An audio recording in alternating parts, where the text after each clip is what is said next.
Next, from Northern Illinois University in DeKalb, our one-on-one interview with President John Peters, who tells us how the state's financial crisis is affecting NIU.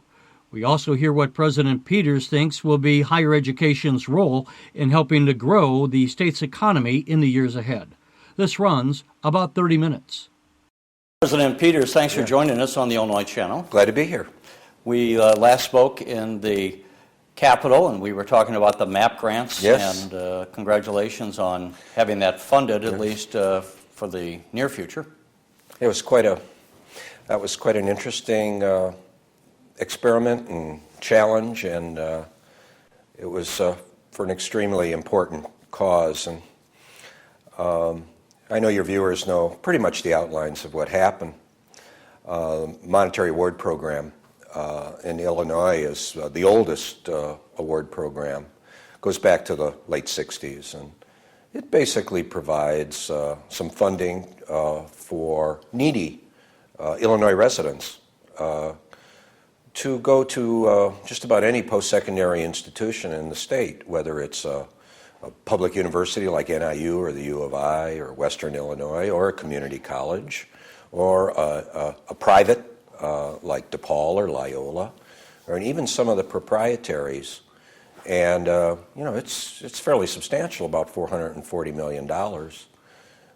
Although that doesn't meet by any stretch of the imagination the total need.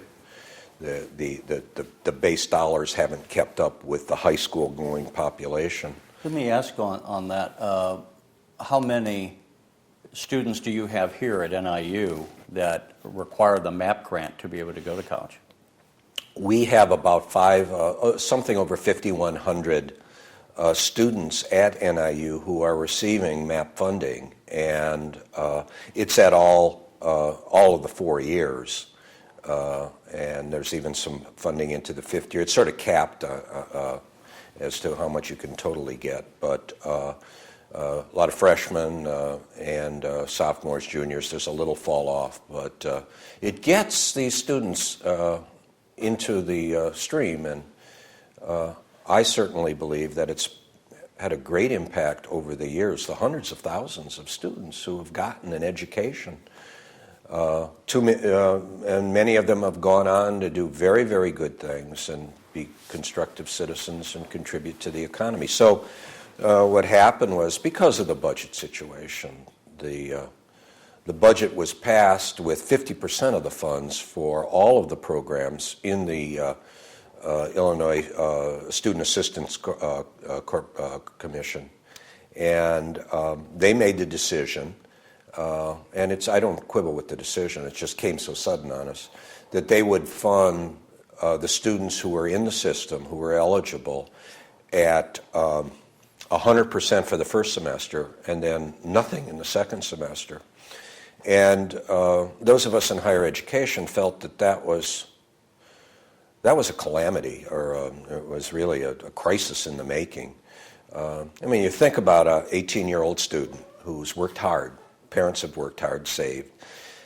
They've struggled, maybe first generation, to go to a university or a community college, aspirations to be a teacher or a nurse or a doctor, lawyer, poet, whatever, and get the courage up, not knowing the system. It could be pretty scary.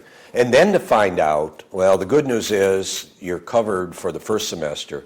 The bad news is we have nothing for you in the spring semester. So what happened was pretty unusual, and that was a coalition of all the post-secondary education institutions, plus many, many others. The Chicago Public Schools, the labor unions. It was really a broad-based coalition. Now, and then the governor borrowed the money to make that happen. When you mentioned 5,100 students, yeah. What is the population of Northern Illinois University, the student population? Yes, we have about 25,000 students, but about 19,000 undergraduates. So that's a fairly large share. Mm-hmm. And our concern, of course, across the state was that about 1/3 would leave in the spring, and then there'd be another devastating impact in the fall, because they would do what they could to make the spring and probably run up bills that they couldn't pay, and then they would have to drop out. We recently spoke with President Glenn Pichard of Southern Illinois University, who I know was working with you on the MAP grant. Absolutely. He had mentioned that how desperate their financial situation is right now, because Southern Illinois University, when we recorded the interview with him in early November, had yet to have one payment from the state of Illinois. Yeah. What is your situation vis-a-vis state support? Well, like a lot of state entities and individuals who are owed money by the state, we're in a fairly similar position. And I try to simplify what it's a cash flow issue that is very serious. Think about it this way. Think about a two-family income household, 2 incomes per family, and the major breadwinner doesn't get a paycheck. As a matter of fact, is still working but doesn't get a paycheck, so no unemployment benefits. Well, we have not at NIU, and this is true of all the public universities, we have not received a payment from the state, a reimbursement for our general revenue. And for us, that means since July 1 to this date, we are owed $66 million.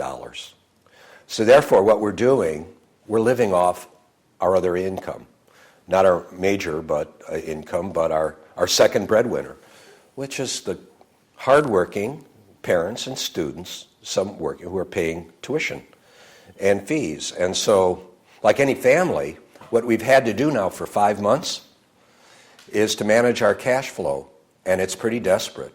And what do you do when you have a cash flow problem at home? You stop spending on things that you absolutely don't need. So you don't buy equipment.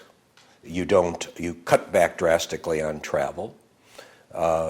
You only fix the major things that happen in your home. And that's what everyone has been doing. And living off that other income, which we're running out. Most of the money we get from the state, of course, is in payroll.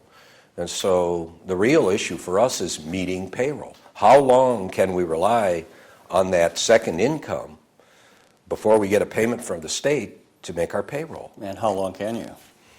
Well, so far, knock on wood, we're doing it. But it's, as you've heard from other universities across the state, they're running out of time. And what do you do? What are your options? To get a loan from a bank based on what collateral? It's a serious issue. Now, it's more than a cash flow issue.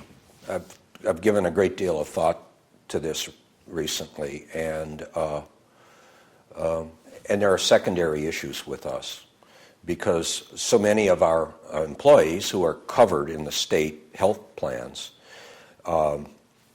their providers are not getting payments from the state, and those providers are threatening to deny service, medical attention to state employees. We have that, for us, that's about 7,000 people who have medical coverage outside of our student employees.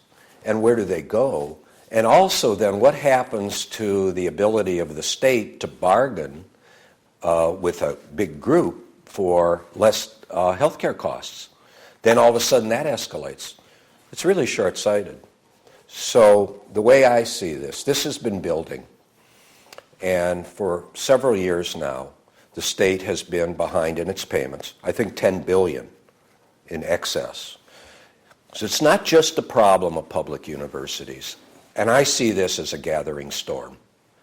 And it's gathering to the point where I believe that if you look at it, that if the state doesn't step up to its responsibility, the public officials, in the spring semester, I think unless we can accommodate this, and they have to figure a way of dealing with it, the state is facing a fiscal calamity that then will have a major impact on the ability of institutions like NIU, U of I, all of us, to do anything near business as usual and fulfill their responsibilities to the state, which have historically been to educate this next generation of teachers and lawyers and scholars and doctors, and to provide economic development, and to provide the brain power to pull us out of this jobless recession. So I know so many of the legislators and the governor, and they're really serious, good people, but they have to come together now and deal with this, or we are facing a financial calamity. I was going to say, Glenn Bouchard had said that he wouldn't be able to meet the payroll at the end of November if he didn't get a payment to the state, and here he's the largest employer in southern Illinois. So the economic ramifications, somewhat like as we spoke when we discussed the implications of the MAP grant, would be felt throughout these communities, certainly where you are in DeKalb. Yeah. That's right. I mean, a lot of the state universities are located in rural or smaller suburban, communities, where the university is by far the largest employer. Well, that's certainly true in our area, and of course we extend to the region as well. And it's devastating for some communities if we have permanent staff reductions and layoffs. How many employees do you have? We have 4,000 faculty, staff, and altogether we have about, when you add student assistants and so forth, we have about 9,000 employees. They all get paychecks, and they all spend money pretty much in the local area, and the outlying suburbs, I might add, because we have a lot of our faculty who live in the western suburbs in the collar counties, and they commute here. But the economic impact is huge. Are you facing, do you know when you would just come to a grinding halt if you don't get a state payment, or are you structured so that you could at least maintain operations? We have put in place quietly but effectively what I said before, emergency issues not to spend money. And we're making payroll, and our total focus now is on making payroll, but there are other things that are going begging. We can't continue too much longer. Let's move on to just some other issues, and hopefully this will be looked back as a temporary problem and that we don't face that major catastrophe. But in a larger sense, let's talk about Northern Illinois University, give a little attention to that. Where are you going as a university? What would you like to achieve if money weren't the primary issue on your plate at the moment? Well, that's a very good question. I'm pretty high on Northern Illinois University. Northern is a special place. For years now, our role has been to educate first and second generation young people that come out of Chicago and the suburbs, and we continue to do that. Of course, now we've evolved into a major comprehensive university that does a lot of research that helps the area. And this is a thriving area. It's the great Chicagoland area, and Northern Illinois, the state line, is a global market. And I see us contributing in so many ways to the economies of the local area and to Rockford. We have activities up in Rockford. We're trying to help our communities move into the knowledge economy. And we're doing a lot of activities in that area. The other thing that's really important, and I think this is a responsibility for everyone in American post-secondary education, and it has to do with President Obama's innovation and competitive initiative. And I recently got back from Washington from some major meetings that were held of the Land Grant Association. It's now called the APLU. And one of our own, of course, Arnie Duncan, gave a presentation and talked about the president's goal of, within 10 years, 2020, of the U.S. becoming, once again, the top country in terms of college graduate or post-secondary graduates. And we're not anywhere near that right now. We'd have to get up to about the 60% plateau, and we're about 40% now. So I think Illinois is aligned to help. One thing, the Illinois Board of Higher Education passed its latest public agenda or master plan that focused on this, access and affordability, in getting more of our high school graduates into post-secondary degrees, whether it's at community college and then on to 4-year and beyond. And Northern Illinois is poised quite well to help because we have worked really hard on relationships with the community colleges in our service region. You know, we have 26 community colleges in our service region, and there's some of the And where does that take in, by the way, your service? That takes in almost everything from Chicago, north of 80, from the borders up to the state line. Does not necessarily include the city colleges. I was going to say 26 community colleges, quite a lot of colleges. It's a lot. Well, and then you have some of the best community colleges in the country. College of DuPage, Harper College, Rock Valley, Oakton, Waubonsee, Kishwaukee. And to the extent that you work with them, is that someone can take an NIU course at a community college? Is that how you're working with them? We've been working really hard on various kinds of degrees and cooperation. And by the way, about 40% of our undergraduates are transfers. And most of that, lion's share, is from community colleges. From these community college feeding in. That's right.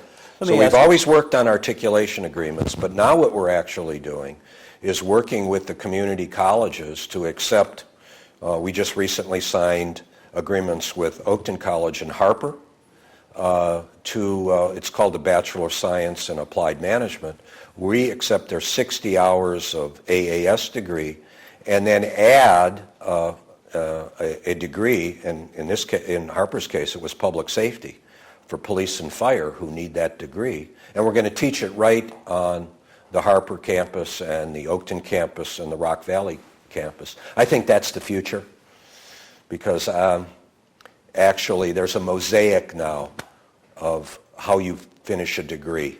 You know, I wanted to say, it used to be, it seemed the model to me, and you can correct me if I'm wrong, of higher education was that there is this body of knowledge, and each generation handed the baton of knowledge to the generation coming along. And so we formed these institutes of higher education for that. But in the realm of the world that we live in with the internet and the movement of information, has that changed? It seems to me that what we know today changes so rapidly that one, you can no longer learn something, get a degree, as say I did from the University of Missouri 30 years ago, and have that be what you know, because here we are with the Illinois Channel doing video streaming and working with the internet, and of course that didn't even exist 30 years ago. So how does the changing world and the need to transmit information, what do you as an educator and running an institution like that, how are you wrestling with those issues, and to what extent, if any, is it changing how you do business? Well, it is. It's been transformational and disruptive because you're right. You know, when it was difficult, but it was fairly simple when I went. You know, you took the core curriculum and you went to the library and you got into the card catalog, and I don't think if we took a little walk to the residence halls, they'd know what a card catalog was. Right. I know they wouldn't. Now, the way we acquire and synthesize and analyze information, the way we get it has changed. It's ubiquitous. You can go online, and unfortunately, what we have to do is train people on how you assess that information, what you do with it, and that's where I'm still a traditionalist that is best accomplished in sort of a 4-year integrated on-campus experience, but that isn't available to a lot of people, where you can actually sit down and discuss ideas and use this technology to your advantage. Plus, there are more competitors in the educational marketplace. Students have more options. I mean, my great fear is that if we go too far with this, you make education a commodity. as something that you get a piece of paper and you get it stamped that you did these 4 things. But that in no way leads to an educated person who is equipped to handle the kinds of changes and issues that our young people are going to face in the next generation or two.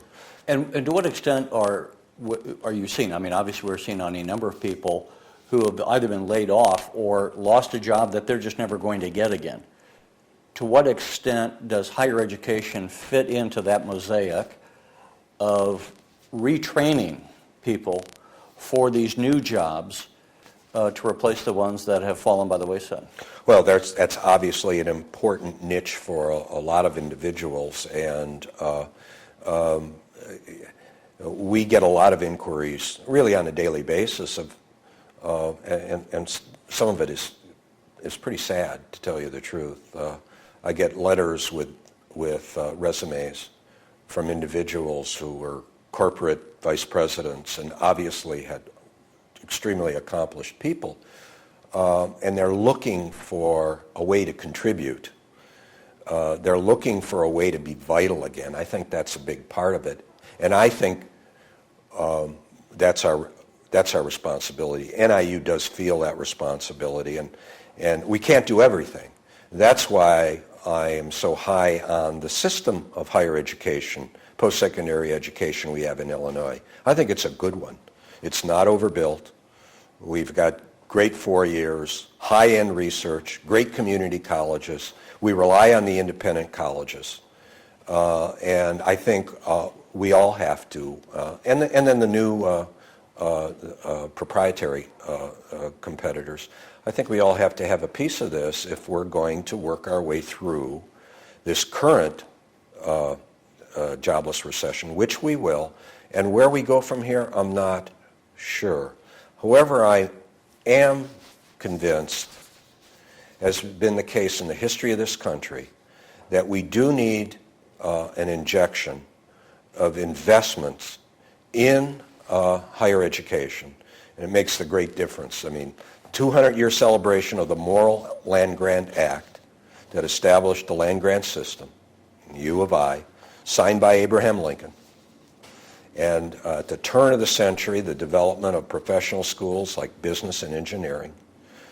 Perhaps the most significant educational policy in our history after World War II was the GI Bill that transformed this country. And then in the 50s, Sputnik and the space race, and the basic injection into our research and development and basic research. And we are still living off that basic research. And now we need to have an investment, again, in areas such as retraining, but also basic research. You know, we're falling behind in our investment as a percent of our GNP versus other countries like China and India, which are dumping huge amounts of money into their basic research.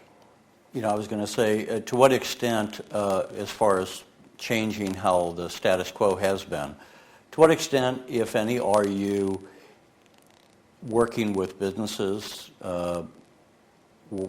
asking the corporations of the United States of Illinois and saying, what is it that you need? Are you getting the quality of product from us that you desire? And to what extent are you incorporating any kind of collaborative efforts from industry with the educational curriculum? I think we are forced to work together. And you can do this in very, very tough times.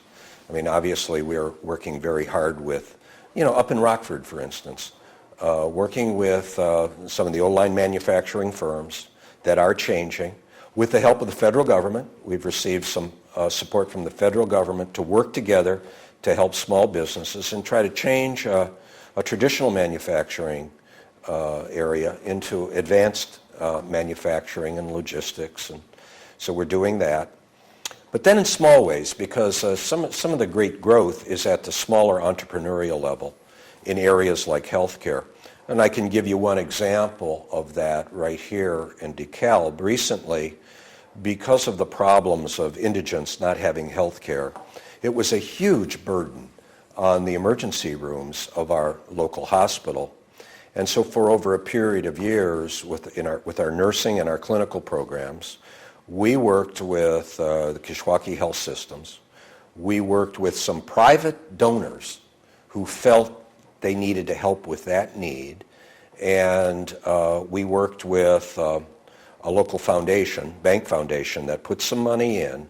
And we established just a few weeks ago something called Community Cares, which is a primary care unit at our Health and Wellness Center, which used to be a building owned by Monsanto, and we purchased it from them. Put a beautiful clinic in. And now those individuals are not going to the emergency room, which is very expensive, for routine cough, cold, flu-like symptoms. Now they have a place to go for primary care, and it's making a major difference. It wasn't easy because it forced sectors of the healthcare economy to work together where they hadn't before. It took us a long time, but we know how to do it now, and I expect to see many partnerships develop like that in the future. And healthcare is just one example. And before we wrap up, if you had the ear of the legislature, or the governor, or all the decision makers, what, if anything, would you tell them? What should they understand about not only NIU, but I'm sure you talk with your fellow university presidents. What should they understand about higher education in Illinois at this time? Well, I do tell them, and I appreciate where they are. Our problems are serious, and they're deep, and they have been building, and it's not just education. But I represent education, and I represent post-secondary education. I wouldn't be sitting where I am now, coming out of the Polish neighborhoods of Cleveland and having to rely upon public education to get me a good education, that they have to invest in education. And that's K-12 through the universities. This has sustained us in the past. It's the best investment that they can make. And right now they have to deal with their major budget issues. But they must develop a plan for reinvesting in their public higher education system. It's a good one. It'll pay great dividends. It has, and they're neglecting it. But I understand why, but they have to really start attending to it. Or Illinois will not, in 20 years, will not be the state it is today, or 10 years. All right, President John Peters, thank you for joining us on the Illinois Channel. Thank you, Terry. Appreciate it. You're watching the Illinois Channel, an independent nonprofit corporation formed to provide gavel-to-gavel coverage of Illinois state government and other public affairs events taking place across Illinois. If you have any comments or questions on our programming, please email us at illinoischannel@aol.com. Or if you have any questions about the Illinois Channel, please visit our website at www.illinoischannel.org.